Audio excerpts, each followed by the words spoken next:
అందరికీ హరే కృష్ణ అండి. ఈరోజు సూపర్ టేస్టీ సూపర్ ఈజీ అయిన కొబ్బరి లడ్డూలు ఎలా తయారు చేసుకోవాలో చూసేద్దామా. ముందుగా కొబ్బరికాయకి వెనకలున్న నల్ల స్కిన్ అంతా తీసేసి గ్రేట్ చేసుకోండి, లేకపోతే గ్రైండ్ చేసుకోండి.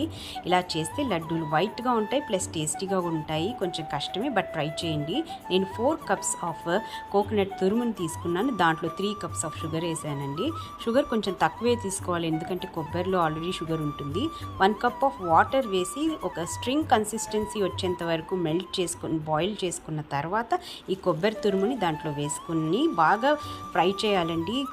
చుట్టూరు కడాయికి క్రిస్టల్ లాగా ఫామ్ అవుతుంది షుగర్. అంతవరకు ఫ్రై చేసిన తర్వాత దాంట్లో కొంచెం ఇలాచి గీ వేసి గీ పూసుకున్న ప్లేట్లో ట్రాన్స్ఫర్ చేసి చల్లారిన తర్వాత లడ్డూల్లాగా కట్టుకోవాలి. ఇలా చేసుకున్న లడ్డూలు మా లడ్డు గోపాల్కి చాలా నచ్చాయి. మరి మీరెప్పుడు ట్రై చేస్తున్నారు?